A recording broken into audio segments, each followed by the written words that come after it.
Hello ಮಕ್ಕಳೇ, ನಾವಿವತ್ತು final ಎಕ್ಸಾಮ್ಗೆ ಕೇಳಿರುವಂತಹ ಕಾಮನ್ ಸೈಜ್ ಬ್ಯಾಲೆನ್ಸ್ ಶೀಟ್ ಈ 12 ಮಾರ್ಕ್ಸ್ ಪ್ರಾಬ್ಲಮ್ನ ಹೇಗೆ ಸಾಲ್ವ್ ಮಾಡೋದು ಅಂತ ನೋಡೋಣ. ಮೊದಲಿಗೆ ಇಲ್ಲಿ 2023 ಮತ್ತು 2024 ಈ 2 ವರ್ಷದ ನಡುವೆ ಎಷ್ಟು ಪ್ರಾಫಿಟ್ ಇಲ್ಲ ಎಷ್ಟು ಲಾಸ್ ಆಗಿದೆ ಆ ಪರ್ಸೆಂಟೇಜ್ನ ನಾವು ಕ್ಯಾಲ್ಕುಲೇಟ್ ಮಾಡ್ತಾ ಇದ್ದೀವಿ. ಪರ್ಸೆಂಟೇಜ್ನ ಕ್ಯಾಲ್ಕುಲೇಟ್ ಮಾಡಬೇಕು ಅಂದರೆ ಅಸೆಟ್ಸ್ ಮತ್ತು ಲಯಬಿಲಿಟೀಸ್ ಇಲ್ಲ ಯಾವುದಾದ್ರೂ 2 ಫಿಗರ್ಸ್ ನಮಗೆ ಬೇಕಾಗುತ್ತೆ.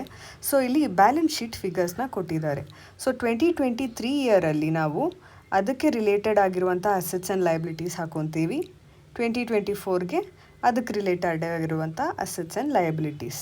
ಇಲ್ಲಿ ಲಯಬಿಲಿಟೀಸ್ ಫಸ್ಟ್ ಬರುತ್ತೆ, ಆಮೇಲೆ ಅಸೆಟ್ಸ್. ಓಕೆ, ಲಯಬಿಲಿಟೀಸ್ ಕೆಳಗಡೆ shareholders funds, non current liabilities, current liabilities ಹಾಕೊತೀರಾ. ಅಸೆಟ್ಸ್ ಕೆಳಗಡೆ ಫಿಕ್ಸ್ಡ್ ಅಸೆಟ್ಸ್ ಮತ್ತು ಕರೆಂಟ್ ಅಸೆಟ್ಸ್ನ ಹಾಕೊತೀರಾ. ಓಕೆ, ಅದಕ್ಕೆ ರಿಲೇಟೆಡ್ ಆಗಿ ಯಾವ್ಯಾವ ಅಮೌಂಟ್ ಇರುತ್ತೆ ಅದನ್ನು ಬರ್ಕೊಳ್ಳಿ. Equity, share capital, reserves and surplus, long term borrowings, short term borrowings. ಇದು 2023ಗೆ ಅದನ್ನು ಆ್ಯಡ್ ಮಾಡ್ಕೊಂಡು ಟೋಟಲ್ ಹಾಕ್ಕೊಳ್ಳಿ. 2024ಗೂ ಅದೇ ಥರ ಎಲ್ಲ ರಿಲೇಟೆಡ್ ಅಮೌಂಟ್ಸ್ನ ಹಾಕ್ಕೊಂಡು ಅದನ್ನು ಆ್ಯಡ್ ಮಾಡಿಕೊಂಡು ಟೋಟಲ್ನ ಹಾಕ್ಕೊಳ್ಳಿ. ನೆಕ್ಸ್ಟು ಅಸೆಟ್ಸಲ್ಲಿ ಟ್ಯಾಂಜಿಬಲ್ ಇದೆ, ಇಂಟ್ಯಾಂಜಿಬಲ್ ಅಸೆಟ್ಸ್ ಇದೆ, ಇನ್ವೆಂಟರೀಸ್, ಅದರ್ ಕರೆಂಟ್ ಅಸೆಟ್ಸ್. ಅದನ್ನೆಲ್ಲ ಟೋಟಲ್ ಮಾಡಿಕೊಂಡು ಒಂದು ಕಡೆ ಹಾಕ್ಕೊಳ್ಳಿ. ಅದೇ ಥರ ಇಯರ್ 2024ಗೂ ಕ್ಯಾಲ್ಕುಲೇಟ್ ಮಾಡಿ ಟೋಟಲ್ ಮಾಡಿ. ಇವಾಗ ಪರ್ಸೆಂಟೇಜ್ ಹೇಗೆ ಕಂಡುಹಿಡಿಯೋದು ಅಂತ ನಾನು ಹೇಳ್ತೀನಿ.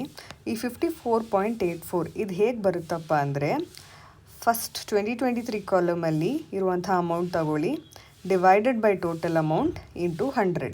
ಆವಾಗ ನಿಮಗೆ ಈ 54.84 ಸಿಗುತ್ತೆ. ಅದೇ ಥರ 6.45 that is 1 lakh divided by total amount into 100. So ಈ ಥರ ನೀವು ಕ್ಯಾಲ್ಕುಲೇಟ್ ಮಾಡ್ಕೊಂಡು ಬಂದಾಗ ನೀವು ಎಲ್ಲ ಪರ್ಸೆಂಟೇಜ್ನ ಕಂಡುಹಿಡಿತೀರಾ. ಅದನ್ನೆಲ್ಲ ಟೋಟಲ್ ಮಾಡಿದಾಗ ನಿಮಗೆ 100 ಬರಲೇಬೇಕು, ಯಾಕಂದರೆ ನೀವು ಎಲ್ಲದನ್ನೂ 100ಅಲ್ಲೇ ಮಲ್ಟಿಪ್ಲೈ ಮಾಡ್ತಾ ಇದ್ದೀರಾ. ಅದರಿಂದ ನಿಮಗೆ 100 ಏನಾದರೂ ಬಂದಿಲ್ಲ ಅಂದರೆ ನಿಮ್ಮ ಕ್ಯಾಲ್ಕುಲೇಷನಲ್ಲಿ ಏನೋ ರಾಂಗ್ ಆಗಿದೆ ಅಂತ ಅರ್ಥ. ಓಕೆ, 2023ಗೆ ಹೆಂಗೆ ಕ್ಯಾಲ್ಕುಲೇಟ್ ಮಾಡಿದ್ರಿ ಅದೇ ಥರ ನೀವು 2024ಗೂ ಕ್ಯಾಲ್ಕುಲೇಟ್ ಮಾಡಿ ಟೋಟಲ್ 100 ಬರಬೇಕು.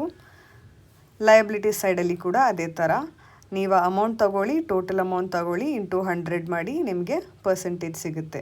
Same goes for 2024. ಎರಡನ್ನೂ ಆ್ಯಡ್ ಮಾಡಿ ನೀವು ಟೋಟಲನ್ನು ಹಾಕ್ಕೊಳ್ಳಿ. ಸೊ ನೀವು ಇಷ್ಟು ಮಾಡಿದ್ರೆ ನಿಮ್ಮ common size balance sheet ready ಆಗುತ್ತೆ. ಆಮೇಲೆ ನಿಮಗೆ 12 ಮಾರ್ಕ್ಸ್ ಈಸಿಯಾಗಿ ಸಿಗುತ್ತೆ. Thank you.